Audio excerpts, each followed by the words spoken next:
Media మిత్రులందరికీ నమస్కారం. 2 రోజులుగా ఇండస్ట్రీలో జరుగుతున్న విషయాలన్నీ మీకు అవగాహనలోనే ఉన్నాయి కాబట్టి వాటి గురించి వివరంగా చెప్పకుండా నేను వాటిలో వచ్చిన కొన్ని విషయాల గురించి నేను ఇక్కడ ప్రస్తావించడానికి మిమ్మల్ని అందరినీ ఆహ్వానించాను. ఇవాళ 2 రోజుల నుంచి ఆ నలుగురు అని వస్తుంది. ఆ నలుగురు కొంచెం ఆ నెగిటివ్ షేడ్ తోటి ఆ నలుగురు కబంధాస్తాలతోటి ఇండస్ట్రీని పట్టుకు బాబు ఆ నలుగురికి నాకు సంబంధం లేదు, ఆ నలుగురిలో నేను లేను. ఆహా అసలు ఇది 15 సంవత్సరాల క్రితం స్టార్ట్ అయింది ఆ నలుగురు ఆ తర్వాత ఆ 10 అయింది. అది ఎవరు పట్టించుకోలేదు. ఓ 10 మంది దగ్గర ఉన్నాయి థియేటర్లో. నేను ఆ నలుగురు వ్యాపారంలో నేను బయటకు వచ్చేసాను. నేను లేను. కోవిడ్ ఆ టైంలోనే బయటకు వచ్చేసాను. నాకున్న అంటే ఎగ్జాంపుల్ ఇలా చెప్పొచ్చు అనుకోవచ్చు. తెలంగాణలో నాకు ఒక్క థియేటర్ కూడా లేదు ప్రస్తుతం. తెలంగాణలో నాకు ఉన్నది ఒకే ఒక థియేటర్, AAA, దానికి ఓనర్.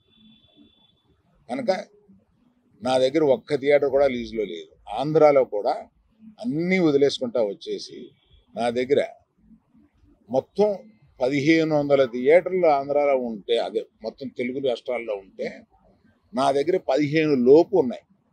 అన్నీ వదిలేసుకుంటా రాగా అవి కూడా మా స్టాఫ్ తోటి లీజులు అయిపోయిన తర్వాత ఎప్పుడు లీజులు రెన్యూ చేయకండి వీటిని అని చెప్పాను. కనుక నా దగ్గర ఆ థియేటర్లు లేవు. ఎందువల్ల నన్ను అంటే పాత అలవాటు కొద్దీ అందరూ నన్ను ఆ నలుగురులో అదేదో ఫోటోలు వేయడానికి మాది బాగుంటాయి కనుక అందరి పెద్దల ఫోటోలు వేస్తా, విమర్శకు బాగుంటుంది కనుక కొంచెం అలా విమర్శిస్తున్నారు. నేను దయచేసి మీడియా మిత్రులను అడిగేది ఏంటంటే, ఆ నలుగురు అని వేసేటప్పుడు నన్ను కలపకండి. నేను లేను, ఆ వ్యాపారంలో లేను. నేను అన్నీ వదిలేశాను. 1500 థియేటర్లకి 15 మాత్రమే, 15 లోపే నా దగ్గర ఉన్నాయి. అవి కూడా త్వరలో నా దగ్గర ఉండవు, వద్దని చెప్పాను. అది ప్రథమంగా మీకు అందరికీ చెప్పడం కోసం ఈ మీటింగ్ పెట్టాను. అది కాకుండా నా వృత్తి గత 50 ఏళ్ళుగా సినిమాలు తీయడం. నేను ఆ వృత్తిని నమ్ముకుని ఉన్నాను. ఇది మధ్యలో ఉన్న చిన్న అవకాశం లాంటిది ఏదో వచ్చింది, ఇది నాకు సరిపోదు అని అనుకుని నేను బయటకు వచ్చేసాను. 1వ తారీఖు నుంచి మేము థియేటర్లు మూసేస్తాం అన్న దీని మీద ఆంధ్రప్రదేశ్ మన సినిమాటోగ్రఫీ మినిస్టర్ గారు రియాక్ట్ అయిన విధం చాలా సమంజసమైందని నేను ఫీల్ అవుతున్నాను. ఎందువల్లంటే నాకు కూడా మీరు ఆన్ రికార్డ్ చెప్తున్నాను, ఈ థియేటర్లకు సంబంధించిన ఏ మీటింగ్లోనూ నేను వెళ్ళలేదు. నేను కావాలని వెళ్ళలేదు, నాకు ఇష్టం లేదు. ఈ థియేటర్కి సంబంధించి 3 మీటింగులు జరిగినాయి. 3 మీటింగ్లకి నేను వెళ్ళలేదు. వెళ్ళకపోగా మా గీతా ఫిల్మ్ డిస్ట్రిబ్యూటర్స్ని కానీ అదర్ అసోసియేటెడ్ ప్రొడ్యూసర్స్ కానీ ఎవరిని వెళ్ళొద్దు అని చెప్పాను. కారణం ఏంటంటే, థియేటర్స్ నిజంగానే స్టాండ్ అలోన్ థియేటర్స్కి చాలా కష్టాలు ఉన్నాయి. ఆ కష్టాలు ఉన్నప్పుడు అవి వచ్చి డిస్కస్ చేసుకుని ఇండస్ట్రీ పెద్దలతో ఛాంబర్ అని ఒకటి ఉంది, గిల్డ్ అని ఉంది, వీటిని అప్రోచ్ అయ్యి అందులో డిస్కస్ చేసుకుని సమస్యలు సామరస్యంగా కుదరకపోతే అప్పుడు ప్రభుత్వానికి వెళ్ళి ప్రభుత్వం చెప్పుకున్నాం. ఎక్కడో ఏదో కుదరక అన్నీ ఫెయిల్ అయినప్పుడు అయితే అన్నీ ఫెయిల్ అయినాయి కనుక మేము మూసుకుంటున్నాము, 1వ తారీఖు నుంచి మేము మూసేస్తాము అని అంటున్నారు. మూసేయడానికి ఏకపక్షంగా మీరు తీసుకునే ఈ నిర్ణయానికి నేను వెళ్ళి అక్కడ కూర్చుని మాట్లాడను అని నాకు చిరాకు కలిగి నేను వెళ్ళా. ఇది మీరు ఏమన్నా ఆ సమస్యని డిస్కస్ చేసిన తర్వాత ఒక సామరస్యమైన ఒక కంక్లూషన్ రాకపోతే చేయాల్సింది మేము మూసేస్తున్నాము. ఏమంటే పవన్ కళ్యాణ్ సినిమా రిలీజ్గా రాబోతుండగా మేము సినిమాలు మూస్తాము అనేది దుస్సాహసం చేయకూడదు. ఆ దుస్సాహసానికి మీరు ముందడుగు వేయకూడదు. అది పెద్దలు కానివ్వండి, చిన్నలు కానివ్వండి చెప్తున్నాను. ఎందుకంటే మన ఇండస్ట్రీ నుంచి ఎవరు ఏది అడిగినా హెల్ప్ చేస్తున్న మనిషి ఆయన. ఆ రోజు మేము అశ్విని దత్ గారి కోసం కొద్దిమంది కలిపి వెళ్ళాం పవన్ కళ్యాణ్ గారిని కలవడానికి. అశ్విని దత్ గారి సినిమా వస్తుంది, దానికి కాస్త రేట్స్ ఇప్పించండి అని చెప్పి అడగడానికి. అప్పుడు ఆయన హింట్ చేశారు, చంద్రబాబు నాయుడు గారిని కలిశారా మీరు, ఛాంబర్ తరపున వచ్చి కలవండి. ఆ తర్వాత ఆ కమ్యూనికేషన్లో ఏం జరిగిందో ఏంటో ఆ తర్వాత ఎవరు దాన్ని పట్టించుకోలేదు. నేను ఒకళ్ళిద్దరితోటి ప్రస్తావిస్తే, చంద్రబాబు నాయుడు గారు మాకు తెలిసిన ఆయనే కదా, పవన్ కళ్యాణ్ గారు మాకు తెలిసిన ఆయనే కదా, మేము వెళ్ళి పని చేయించుకుంటాం అన్నారే తప్ప ఛాంబర్ వారు కానీ ఏ సంస్థ కానీ వెళ్ళి అఫీషియల్గా మనం అందరం వెళ్ళి కలిసి కష్టం వచ్చినప్పుడు కలవడం వేరే. కష్టం వచ్చినప్పుడు ఇప్పుడు మనం అసలు ప్రభుత్వం వచ్చిన తర్వాత వెళ్ళి మనం కలవాలి కదా, కలవాలి. పవన్ కళ్యాణ్ గారు హింట్ చేసినా కూడా అది జరగలేదు. నిన్న ఎవరో మాట్లాడుతూ, మాది ప్రైవేట్ వ్యాపారం, ప్రభుత్వానికి సంబంధం ఏముంది, ప్రభుత్వానికి సంబంధం లేదు, నేను కరెక్ట్గా చెప్పలేనది, ఆ అర్థం వచ్చేటట్టు మాట్లాడారు. ఏమండి, ప్రభుత్వానికే సంబంధం లేకపోతే 2 సంవత్సరాల క్రితం పెద్ద వాళ్ళందరూ ఇక్కడి నుంచి కదిలిళ్ళి గత చీఫ్ మినిస్టర్ ఎందుకు కలిశారండి? ప్రభుత్వానికి సంబంధం లేకపోతే. ఏ వ్యాపారం అయినా సవ్యంగా చేసుకోవాలంటే ప్రభుత్వంతో సహకారం లేకుండా అది జరగదు. అటువంటిది ప్రభుత్వంతో సంబంధం ఉంది, మాది ప్రైవేట్ వ్యాపారం, ఇది సరికాదు. ప్రభుత్వంతో సంబంధం ఉంటుంది, ప్రభుత్వం కోఆపరేషన్ కావాలి.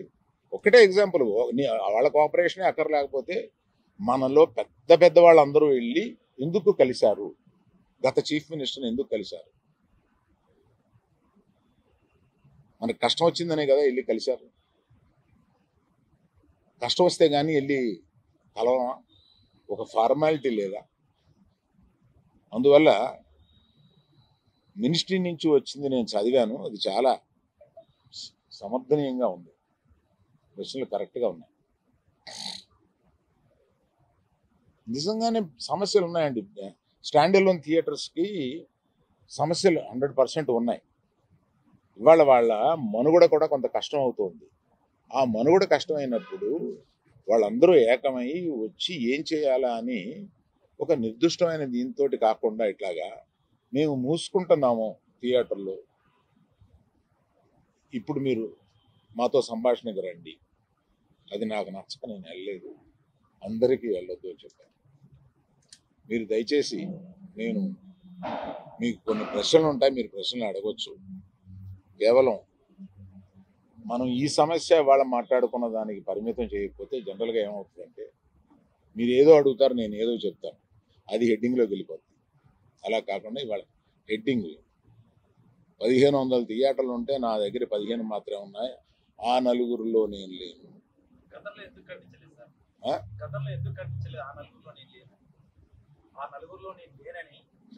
ప్రశ్నలకు వచ్చామా?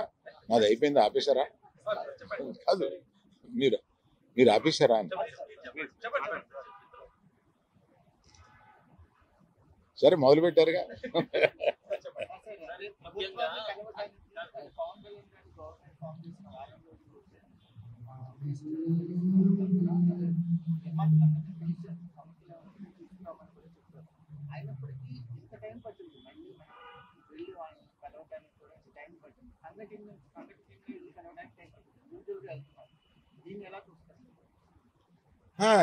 ఛాంబర్ ముందుకు రావాలండి.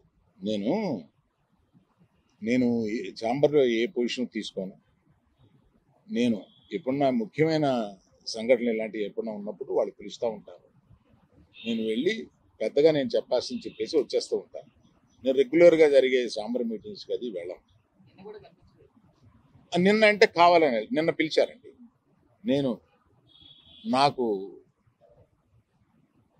మేము మూసేస్తాం, మీరు రండి మాట్లాడతాం, అది నచ్చలేదు. కనుక నేను వెళ్ళలేదు.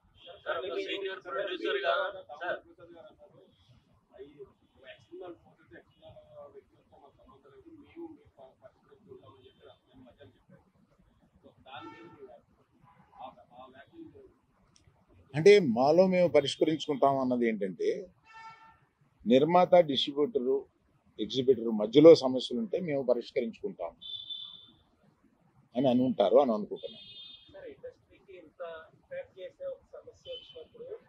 మాట్లాడకపోవడం కూడా మీరు నిజంగానే మీకు నచ్చలేదని చెప్పారు. మాట్లాడటం కూడా అంటే అభివృద్ధి చేయాలంటే పెద్ద వ్యక్తి ఇందులో ఇన్ని సంవత్సరాలకు గతి ఉంది మీకు, మీరు మాట్లాడకపోవడం కూడా ఇబ్బందే కదా. అవునండి, అందుకని మీరు చెప్పాల్సింది కదా. అవునండి, ఒక్క ఎగ్జిబిటర్స్ చెప్పకుండా టోటల్గా ఆంధ్రప్రదేశ్ తెలంగాణకి చెబుదామని వచ్చాను ఇక్కడికి. అంటే ఈ సమస్య అయిపోయాక వచ్చారు మీరు. లేదు అవలా పవన్ గారు రిటర్న్ గిఫ్ట్స్ అని చెప్పారు, దానిపైన మీరు అభిప్రాయం? నిజమే కదండి, పవన్ కళ్యాణ్ గారు బాధపడింది 100% నిజం. ఆయన సినిమా వస్తుంటే మేము థియేటర్ మూసేస్తాం అని అంటే ఆయన బెదిరిస్తున్నారా ఏంటి? అంటే వాళ్ళు చెప్పడం ఏంటంటే మేము ఎప్పుడు ఎక్కడ కూడా అఫీషియల్ థియేటర్స్ని మేము మూసేస్తున్నామని ఎవరు అఫీషియల్ నోట్ చేయలేదు. ఇది కేవలం ప్రచారం జరిగింది, దీనికే విచారణలు అయ్యి అని వాళ్ళు చెప్పడం జరుగుతుందని కూడా అన్నారు. అండ్ ఇంకో విషయం ఏంటంటే మీరు ఆ నలుగురిలో లేకపోయినా ఇండస్ట్రీలో ఒక గదిగా మీరు ఎందుకని ఇనిషియేటివ్ తీసుకోలేదు? అంటే వెళ్ళి కలవాలి, లేదా నిజంగా యూనిటీ అనేటువంటిది ఇప్పుడు ప్రస్తుతం ఉన్నటువంటి కానీ ఇన్ని 3 బాడీస్ ఉండగా ఏ ఇండివిజువల్ వచ్చి తీసుకోరు, బాడీస్ తీసుకోవాలి. నేను కూడా వీటిలో యాక్టివ్గా లేను, కానీ నా సపోర్ట్ ఎక్కువ నాకు ఉంటుంది. ఏదైనా సమస్య వచ్చినప్పుడు నేను వెళ్తూ ఉంటాను, సపోర్టు నన్ను అడుగుతూ ఉంటారు. నా అభిప్రాయం వాళ్ళు నన్ను నిర్లక్ష్యం చేస్తారని కాదు, తప్పకుండా పెద్ద సమస్య వచ్చినప్పుడల్లా నన్ను పిలిచి మాట్లాడుతూ ఉంటాను.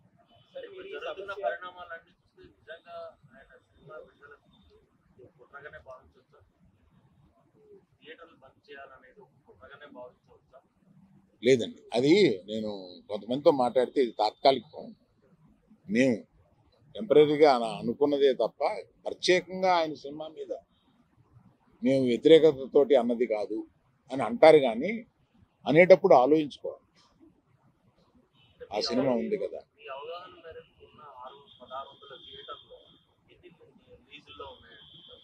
సరైన లెక్క నా దగ్గర లేదండి, లేవు, మెజారిటీ లేవండి, మెజారిటీ ఇండివిజువల్స్ దగ్గరే ఉన్నాయి. ఇది చాలా మంది అనుకుంటారు, ఇందులో ఈ 1500లో ఒక కనీసం 500, 600, 700, 800 వీళ్ళ దగ్గర ఉన్నాయేమో అని. అలా లేవండి, చాలా మంది ఇండిపెండెంట్ దగ్గర. తెలంగాణలో మల్టీప్లెక్స్లు ఉన్నాయండి, మల్టీప్లెక్స్లు అన్నీ కలిపి ఓ 3 కంపెనీల దగ్గర 4 కంపెనీల దగ్గర ఉంటాయి. మిగతా ఇండిపెండెంట్ థియేటర్లు కొంతమంది గ్రూప్స్ దగ్గర ఉన్నాయి. అది కాకుండా ఇండిపెండెంట్గా థియేటర్స్ బోల్డ్ ఉన్నాయి. గుత్తాధిపత్యం లేదు అనేది కాదండి, మీరు దయచేసి తిప్పి అడగండి. నేనేం చెప్తున్నానంటే దాన్ని గుత్తాధిపత్యం అంటారో ఒకళ్ళకే. ఇప్పుడు ఏషియన్ ఉందండి for example, number of screens ఉన్నాయి, they are partnership, ownership, lease, వీటిల్లో నంబర్ ఆఫ్ మల్టీప్లెక్సెస్ ఉన్నాయి. దాన్ని ఏమంటాం?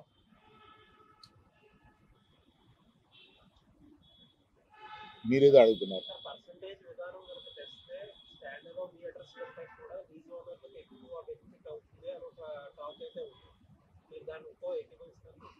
నేను ఏకీపించలేదు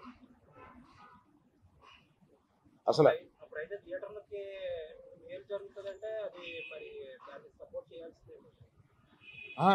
థియేటర్లకు మేలు జరుగుతుందా లేదా, మీకు కావాల్సింది ఏంటి, థియేటర్ల వారికి కావాల్సింది ఏంటి, ఇక్కడ డిస్ట్రిబ్యూటర్ అనేవాడు ఒకడు ఉన్నాడండి, అతను మర్చిపోతున్నాను. డిస్ట్రిబ్యూటర్కి ఏం కావాలో కూడా ఆలోచించాలి. నా దగ్గర నుంచి సినిమా తీసుకెళ్ళేది థియేటర్ ఓనర్ కాదు, నా దగ్గర నుంచి సినిమా తీసుకునేది ఒక డిస్ట్రిబ్యూటర్. ఆ డిస్ట్రిబ్యూటర్ కూడా ఏం కావాలో ఆలోచించాలి. సో నిర్మాతకి ఏం కావాలి, డిస్ట్రిబ్యూటర్కి ఏం కావాలి, ఎగ్జిబిటర్కి ఏం కావాలి.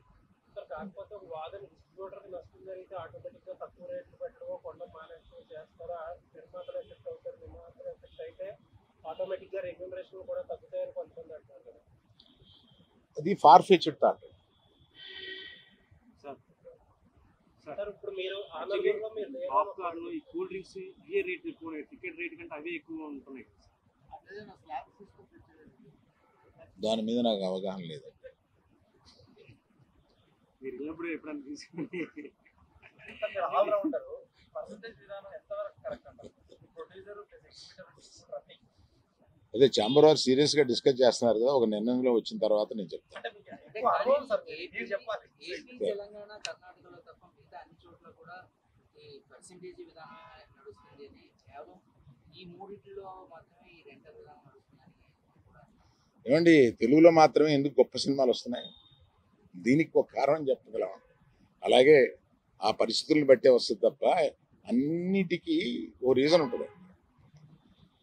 సార్ ఈ డిమాండ్ ఫస్ట్ ఈస్ట్ గోదావరిలో స్టార్ట్ అయింది. మీరు ఫాలో అయ్యి ఉంటే ఫస్ట్ ఈస్ట్ గోదావరిలో స్టార్ట్ అయింది. వాళ్ళు పిలుపునిచ్చే టైంకి అసలు జూన్ 12 పవన్ కళ్యాణ్ గారు సినిమా వస్తుందని ఎవరికి తెలియదు. అప్పటికి అనౌన్స్ కూడా చేయలేదు. వాళ్ళు ఏదో పోస్ట్పోన్ అయింది, ఏదో జరిగింది.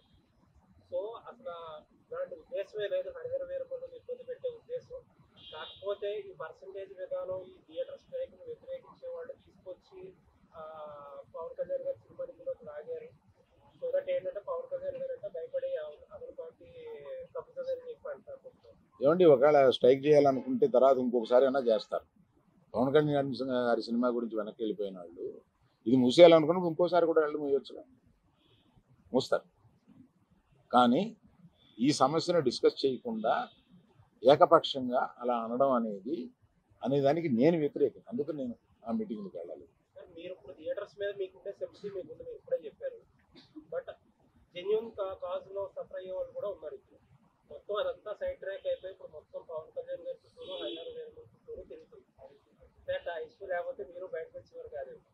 దీన్ని ఎలా చూడొచ్చు అంటే మీరు చెప్పిన దాంట్లో ప్రశ్న ఏమి లేదు, ఎలా చూడొచ్చు అంటే ఇప్పుడు ఇష్యూ అంతా అసలు రియల్ ఇష్యూ అంతా సైడ్ ట్రాక్ అయిపోయింది. ఎవరో దాని గురించి మాట్లాడలేదు. ఇప్పుడు మొత్తం మాట్లాడేదంతా హరిహర. అది మీ అభిప్రాయం అయితే ఇక్కడికి వచ్చి చెప్పండి. సార్ ఆనందం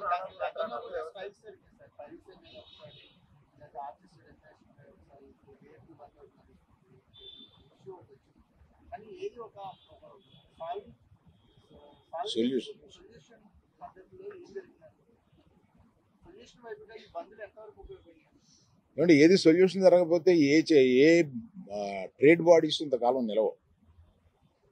ఇంతకాలం నిలవడానికి ట్రేడ్ బాడీస్ మన ఛాంబర్ పెట్టి 40-45 సంవత్సరాలు అవుతుందండి.